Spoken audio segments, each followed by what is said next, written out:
Hey guys, welcome to my channel. In this video I'll share my top 10 enduro racing strategies and good tips. Some of these tips I've gotten from championship winning enduro racers, and of course a lot of the tips I've learned myself by doing things the wrong way and learning it the hard way. So if you watch this video, maybe you can learn it the easy way by learning it from a video instead of having to do it yourself. And in case you're new to my channel, I'm the head instructor of two-time TripAdvisor award-winning holiday motocross training camp Motocross Phuket, where we also train enduro.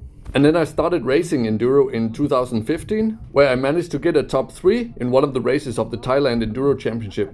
And then this year, 2024, I won at the FIM Asia Motocross Championship Round 1 in the Veterans A class, so that's age 35 to 49 years old. Now let's get started with the top 10 tactics for enduro racing. Tip number 1, bring the right equipment. You've probably heard the saying, if you fail to plan, you plan to fail. So if you don't bring the right equipment, you're already one step behind everybody. So bring a rope, bring a few tools, an extra shifter maybe, and a very big hydration pack. So I bring 3 liters, that's over a gallon of fluids, and I'll mix it with electrolyte sport drinks so I don't run out of hydration or energy. Also maybe bring a few snacks, maybe a small first aid kit, a small pump to fill up the tires if you need to empty them to get more traction.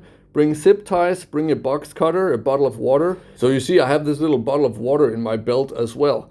That's for my phone, by the way. So here's the bottle of water. And that bottle can actually be used for 3 things. 1, washing your grips for mud if you get mud on them so they're not as slippery. And then number 2, you can pour it over the engine if you overheat. And number 3, you can drink it if you run out of hydration. And then in this bag here on the right, I have a dry set of goggles in plastic bags, 2 dry sets of gloves, and a dry rag. All of it is in plastic bags in case it gets rainy. And it's amazing to have these things available when you really need them. Check my previous video if you want to watch the full video on how I prep my equipment. Now we're getting some breakfast. The usual race breakfast is always boiled rice with about 3 eggs and then very little oil. That's important. If you eat too oily before race, it's not going to digest well and it might even come up again if you struggle. Tip number 2, apply early for the race, as early as possible, because many enduro races, they will let you start based on your application number. And as you can see in this footage here, I'm starting mid-pack, so I have several hundreds of riders in front of me that I have to work my way through. And I was totally okay with that. But as you will see, as soon as we get into the race 5 minutes, this was a huge mistake because there was a bridge that broke in the race. So all racers were stuck behind this broken bridge at the river crossing. And if I had applied earlier and started in front, I could have maybe been one of the few guys that crossed the bridge before it broke, and then I would have gotten a much better result.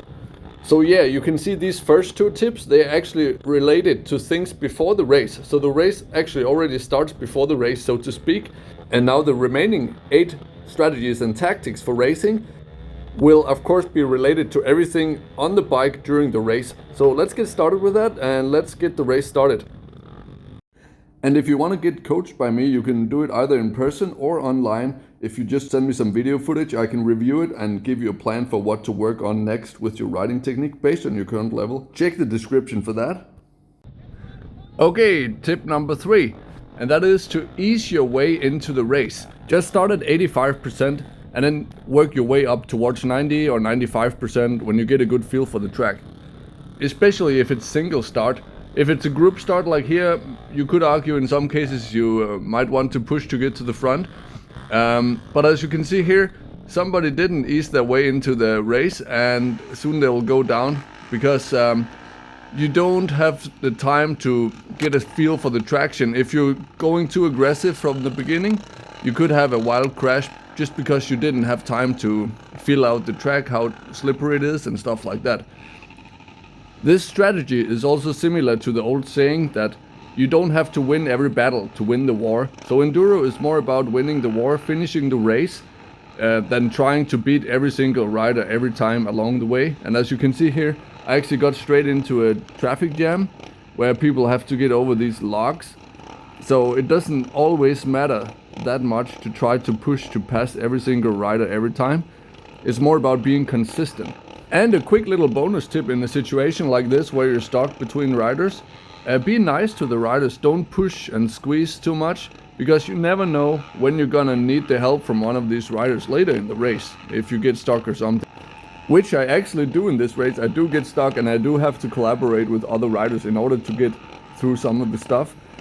So if you're stuck like this, just use the time to look for a good line, maybe have a sip of water if you're thirsty, and then when it's your turn, make sure you execute on the best line possible to get over the obstacle.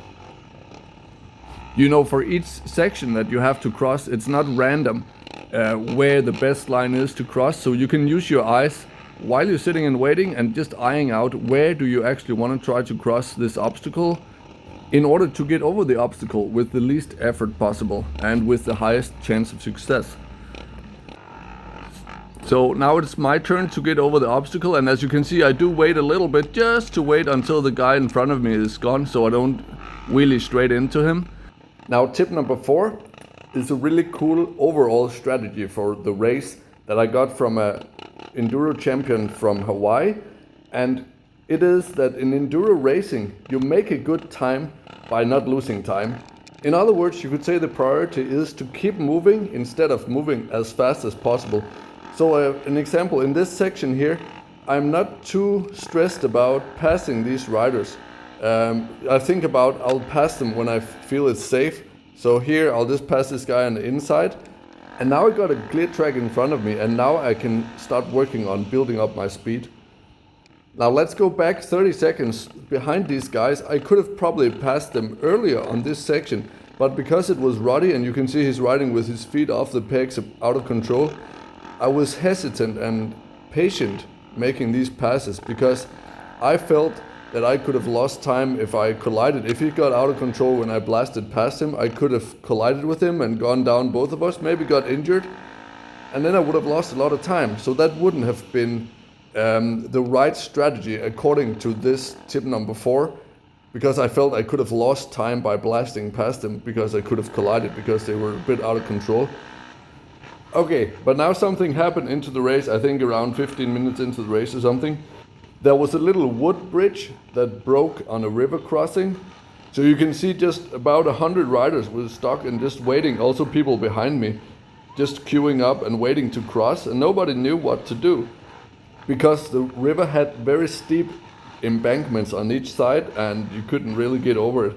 So actually this was maybe a mistake by the organizer that they didn't choose a good crossing point for this river, because as you will see later, there's actually a concrete bridge just 100 meters further away, but they thought it would be fun to use this one, but it was a bad idea because at this point, all these riders, including myself, we didn't have a chance of getting on the podium anymore, because you have to understand that probably, let's say 20 riders or 50 riders already crossed the bridge before it broke.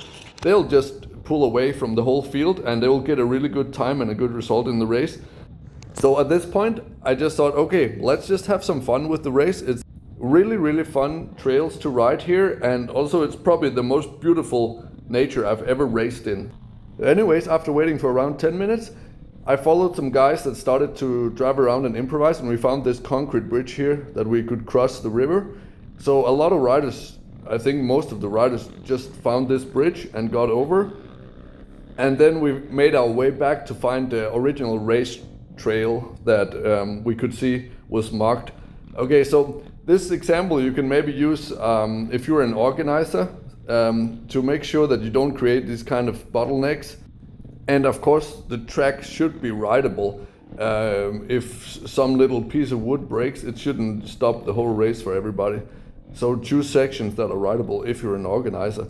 And as a rider, you just have to sometimes improvise and wait until somebody takes initiative. It's usually the local riders. There will be many local riders at an event like this, or at any event. There will probably be at least 50 local riders that are familiar with the trails. So just wait until somebody starts to improvise and then you can follow. That's my advice. And there's also less chance you'll get disqualified, because obviously you're supposed to adhere to the route and follow the marked up route and not improvise, okay? That should be clear. But in this case, the organizers, of course, they didn't disqualify the riders that took this bridge that was easy to cross, because the original bridge they selected for us to ride collapsed and wasn't rideable anymore. Okay, now to tip number 5, and that's a really good tactic. That is to inspect mud holes by foot or river crossings that look muddy, because you never know how deep it is. So as you see, people are stuck here in some deep ruts and some deep stuff here, and they can't get over it because they didn't inspect it. So what you'll see here soon is I'm simply gonna take a good look, and then I'm just gonna walk and see if I can find an easy crossing spot. And as you will see, I will find an easy crossing spot, and I'm gonna pass all these guys pretty easily. By the way, look, his bike is just idling, being stuck there. So I found a spot here on the left side, so now I'm gonna go back to my bike, and then I'm just gonna drive over it. Okay, so now I'm on my bike and I'm approaching the crossing point, so I'm gonna drive right up there, and I just bumped into his bike a bit, and I had a small tip over. I lost balance, but I didn't hit him hard, or I didn't even hit his bike hard. So I got up, and I actually have my rear wheel up on the dirt, so I got good traction already, easy to get forward. So I'm just gonna walk over and stand on the left side of the bike, and then ride it on the clutch past him, and then I'm already over and out. So you see, this is a perfect example of a tactic that is working, because all these 4 riders, they were struggling big time, and I even wasted time by walking around on feet, like without my bike. And then I walked back to my bike, got on the bike, and I passed 4 riders just by using a tactic of inspecting the mud hole by foot, instead of just thinking, oh, I want to cross it as fast as possible. You know, that's the natural racer instinct, especially if you come from a motocross background like I do. Okay, and now we arrived at the next mud hole. So I'm doing an inspection here. I'm trying to look for a good crossing spot, and I'm just stepping and I'm feeling out where it's the least deep mud. But I actually made a mistake, because you see those palm leaves? There's like a bunch of palm leaves covering the mud, and I think I should have taken a line that didn't have those leaves stuffed in there. I think it will give more traction and more predictability, because my front wheel hits something, and as you'll see, I lose control. So I just put it in the video so you can learn from it, because you should take the most predictable line as well, without all these branches and leaves or whatever. So in case you ever have to go through a mud hole, keep that in mind, okay? But we'll use this as an example for the next 2 tactics to use, okay? So now here I got stuck in the mud. And that brings me to strategy number 6, and that is to be calm and manage your heart rate when you get stuck. The natural instinct when you get stuck on a hill or in a mud hole is to just go full power, use all your muscles as wild as you can to get out. Of course, you can try like I do here. I tried to gas it and build momentum, but the rear wheel was so deep in the mud, it just did a wheelie because it was stuck, and then it tipped over to the right. So here I have to remember not to waste all my energy, just collect myself, pick the bike up again, and then make a plan for what to do. Instead of just keep fighting and pushing, just have a look around, make a plan for what to do. So now I'm planning to ride across, like where the bike is pointed, and see if I can build some momentum and make it up, like going on a diagonal across instead. But I'm just catching my breath here, and then see if I can get the bike moving and build some momentum. But it's really hard to build momentum, it's quite deep mud. But I'm actually making some pretty good progress here. You can see I almost got the front wheel up, and then another guy arrived, and he made a pretty good attempt of getting up, but he also didn't make it. So this brings me to tactic number 7, and that is to always collaborate. So if you're in trouble, help other people that are in trouble, and then that way they will help you. You just make a deal and say, hey, I help you and you help me. And then you can help each other easily out of situations like this. So that's tactic number 7, is to collaborate and be friendly, and that helps everybody, including yourself, of course.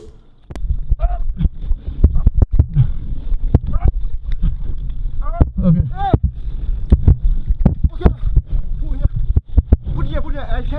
Okay. And now I'm getting my rope up because I know my bike is in a position where it can really benefit from having a rope connected to it. So there's also an easy way you can quickly connect the rope if you have a pull strap and you have a loop at the end of the rope.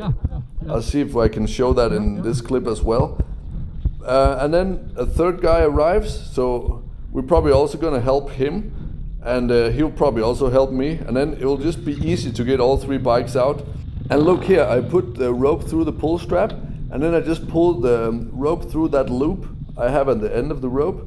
So it's super easy to connect and also to disconnect after. So I don't tie any knots in this process. I just put it through the pull strap and through the loop. Okay, and then I'll give the rope to this guy, and the other guy I think will also help. And then I'll just go down and ride the bike on the gas and the clutch and balance it. So I just fast forward here a bit. So here I'm ready to go and I'm starting to gas it. And notice the guy on the right, he's actually using the second best technique if you don't have a rope, is to grab the top of the front wheel and rotate it forward instead of pushing or trying to pull the bike.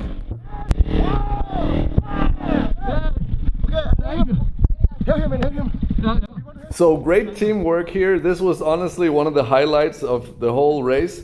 Just this feeling of team spirit and helping each other. It was so cool, especially because motocross, you know, is so individual. Oh, and I got a bonus tip for the rope. So after the race, I actually realized, hey, I should tie a few knots like halfway down the rope so people can grab these knots to help pulling if there's more than one person pulling. And the rope shouldn't be any more than, I would say, 3 meters long or 10 feet long. It's enough for about 3-4 people to pull. Anyway, so we got the bikes up and the collaboration was a success. And that brings us to strategy number 8, which is to hydrate on the easy sections.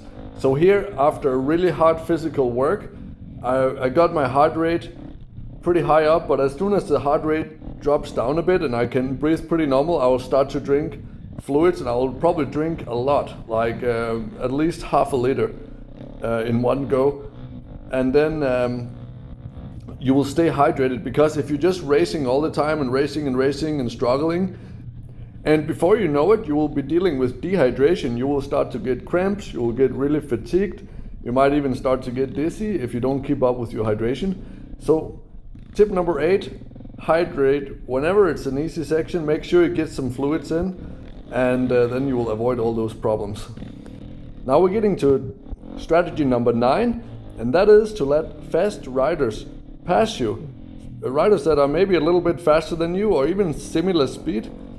You can just let them pass you. In many cases it's actually a benefit, because you can sometimes let them make a mistake if there's a tricky section, and then you can learn from their mistake. Here, for example, I'm actually missing the line. Here I went the wrong way because I didn't see any marker telling me to turn. And then that rider behind me there, he sees that I made a mistake, so he learned from my mistakes, and then he just made life easier for himself and he took the correct way. He could probably also see there was more tire marks down here, even though he didn't see any markers probably as well. Okay, and now tip number 10, the final tip of this video, is to use your eyes more than you do usually when you're riding your usual trails that you already know. Because remember, you don't know the trails, so you need to scan both for the main line that people ride, but then you also need to sometimes look for alternative lines, like in this case that you see here now. I made the mistake of going into a too deep rut instead of taking the shallow line that they are taking to go around me there, especially because I'm riding a Honda CRF 300L, and these bikes, they have a small problem with the engine being really low and really wide. So it has a lot less clearing under the skid plate, and it'll easily get stuck on stuff like this. But all this could be avoided if I had used my eyes more. And think about how easy it is to use your eye muscles to look around, like compared to having to lift the bike out of this rut, which I had to do eventually. Yeah, so that's it. That's my top 10 advice for doing better enduro racing. It's a lot of learning, and that's why I think people like Graham Jarvis, who is almost 50 years old, he can still race against the really young and super fit guys because he has so much knowledge and experience, which is necessary in enduro racing. There's so much strategy and small tips and tactics that can make life a lot easier for you. So if you like this video, if you got some value from it, please give it a like and subscribe, or share it with a friend. In any case, thank you so much for watching, and see you on the next one. To watch the full version of my advanced riding videos and support the development of this channel, click the join button below and become a member. And thereby you will get access to exclusive videos where I go through the most advanced skill levels and also explaining things from a physics standpoint, because I have a background in science and thereby studying physics, so I'm able to explain actual riding technique and the mechanics of riding, also bike setup, in a way that you don't see on many other channels. Also, I share my own step-by-step methods on how I track my own progress and riding technique development. So if you're interested in that, consider becoming a member and clicking the join button. And if you like tropical island holidays, visit fitcamp5.com for my 2-time TripAdvisor award-winning training camp, where we train fitness and action sports together while learning to live a healthy lifestyle and, maybe most importantly, have fun at the same time. ที่หนึ่งนะฮะโทบิสจานนะครับเต็มปากนะครับบอกไปด้วยนะครับ And if you're really serious about improving yourself, you should definitely check out my full online courses, where I share step-by-step programs on how I developed my own routines over the last 12 years as a CEO working in 4 different countries, while being a successful competitive athlete with more than 20 years of experience in fitness and nutrition. Check the link in the description for that. And in any case, thank you so much for watching. Have a great day, be awesome, believe in yourself, and see you on the next one.